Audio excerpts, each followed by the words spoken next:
மாண்புமிகு பேரவைத் தலைவர் அவர்களே, சுயமரியாதை திருமணம் குறித்து 1955ஆம் ஆண்டு இந்து திருமண பதிவுச் சட்டத்தின் பிரிவு 7 சேர்க்கப்பட்டு தற்போது வரை அனைத்து சார்பதிவு அலுவலகங்களிலும் நடைமுறைப்படுத்தப்பட்டு சுயமரியாதை திருமணம் பதிவு செய்யப்பட்டு வருகிறது. 2018ஆம் ஆண்டு முதல் இந்நாள் வரை 12,114 சுயமரியாதை திருமணங்கள் பதிவு செய்யப்பட்டுள்ளன. மேலும் சுயமரியாதை திருமணம் குறித்து பதிவுத்துறையிலே பயிற்சி நிலையம் மூலமாக பதிவுத்துறையின் அனைத்து பணியாளர்களுக்கும் பயிற்சி அளிக்கப்பட்டு வருகிறது என்பதனை மாண்புமிகு உறுப்பினருக்கு தங்கள் வாயிலாக தெரிவித்துக் கொள்கிறேன். மாண்புமிகு உறுப்பினர் டாக்டர் எழிலன். திருமணம் என்பது ஒரு மானுட ஒப்பந்தம் என்று சொன்னார் புத்தர். அந்த அடிப்படையில் புரோகித மறுப்பு, ஜாதி மறுப்பு, சடங்குகள் மறுப்பு என்று இந்த நாட்டுக்கு அறிமுகப்படுத்தியவர் தந்தை பெரியார். 1928 அருப்புக்கோட்டையில் ஒரு சிறிய கிராமத்தில் நடந்த சுயமரியாதை திருமணத்துக்கு பேரறிஞர் அண்ணா 1968 ஆக்ட் இன் ரெட்ரோஸ்பெக்ஷன் அனைத்து சுயமரியாதை திருமணம் பெரியாரால் நடத்தப்பட்ட அனைத்து சுயமரியாதை திருமணத்துக்கும் சட்ட அங்கீகாரம் கொடுத்தவர் பேரறிஞர் அண்ணா.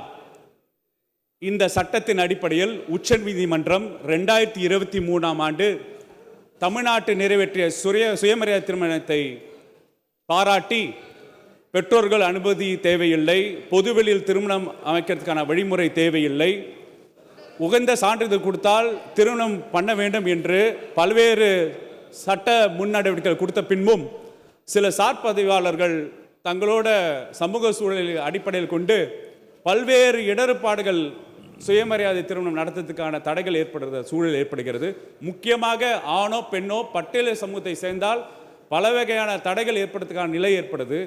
இந்த வரலாற்று பின்னணியும் சமூக பின்னணியும் சார்பதிவாளருக்கு போதிய விழிப்புணர்வு கொடுக்க வேண்டும் என்ற கோரிக்கையை முன்வைத்து திருமணம் ஏற்கனவே முடித்தவர்கள் ஆன்லைன் மூலம் விசாக்காக பிரச்சனைக்கு வெளிநாட்டுக்கு செல்வதற்கான ஏகுவாக ஆன்லைன் மூலம் திருமண சான்றிதழ் பதிவு செய்ய வழி செய்யப்படுமா என்று பதிவுத்துறை அமைச்சரை தாங்கள் வாயிலாக கேட்டு அமர்கிறேன். மாண்புமிகு அமைச்சர். மாண்புமிகு பேரவைத் தலைவர் அவர்களே, பதிவுத்துறையினுடைய இளையதள பக்கத்தில் உள் சென்று திருமண பதிவிற்கு தேவையான அனைத்து விவரங்களையும் பூர்த்தி செய்து அதற்கு உரிய கட்டணத்தை செலுத்திய பின்னர் விண்ணப்பம் உருவாக்கப்படும். அதனை அச்சு பிரதிநிதி எடுத்து திருமண பதிவிற்கு பயன்படுத்தி கொள்ளலாம். பின்னர் இளையதளம் வழியாக பதிவு செய்வதற்கான நாள் மற்றும் நேரத்தினை முன்பதிவு செய்வதற்கான ஒப்புகை டோக்கன் பெறலாம். மேலும் பதிவு செய்யப்பட்ட திருமண சான்றிதழ்களில் திருத்தம் தேவைப்படினும் பதிவுத்துறை அலுவலகங்களுக்கு நேரிலே வராமல் இணையம் வழியாகவே விண்ணப்பித்து திருந்திய சான்றுகளை பெறும் வசதியும் தற்போது நடைமுறைப்படுத்தப்பட்டு உள்ளது என்பதனை மாண்புமிகு உறுப்பினருக்கு தெரிவித்துக் கொள்கிறேன். மாண்புமிகு உறுப்பினர் டாக்டர் எழிலன். பேரவைத் தலைவர் அவர்களே, நிலத்தை வாங்க விற்கும் போது பல்வேறு கைட்லைன் வேல்யூக்கும் மார்க்கெட் வேல்யூவும் உள்ள வித்தியாசமும் மார்க்கெட் வேல்யூக்கும் கைட்லைன் வேல்யூ உள்ள வித்தியாசமும் இருப்பதனால் சில பேர் ப்ராப்பர்ட்டியை விற்க முடியாமல் இருக்கிற நிலையும் அரசாங்கத்துக்கு வருவாய் ஈட்டுவதில் வரி மூலம் வருவாய் ஈட்டுவதில் தடயம் இருக்கிற சூழலுக்கு இதை நிவர்த்தி பண்ணுறதுக்கு ஏதாவது நடவடிக்கை எடுக்கப்படுமா என்று தாங்கள் வழியாக அமைச்சரை கேட்டு அமர்கிறேன். மாண்புமிகு அமைச்சர் அவர்கள். மாண்புமிகு பேரவைத் தலைவர் அவர்களே, விவசாய நஞ்சை நிலங்கள், மானாவாரி நிலங்கள் மற்றும் தரிசு நிலங்கள் இவற்றின் வழிகாட்டு மதிப்பு முரண்பாடுகளை சீர்படுத்தும் நோக்கிலும் உண்மையான சொத்து மதிப்பினை பிரதிபலிக்கும் வகையிலும் வழிகாட்டி மதிப்புகள் நிர்ணயம் செய்வதற்காக கழக அரசால் ஓய்வு பெற்ற IAS அதிகாரி தலைமையில் ஒரு சிறப்பு உயர்மட்ட குழு அமைக்கப்பட்டுள்ளது.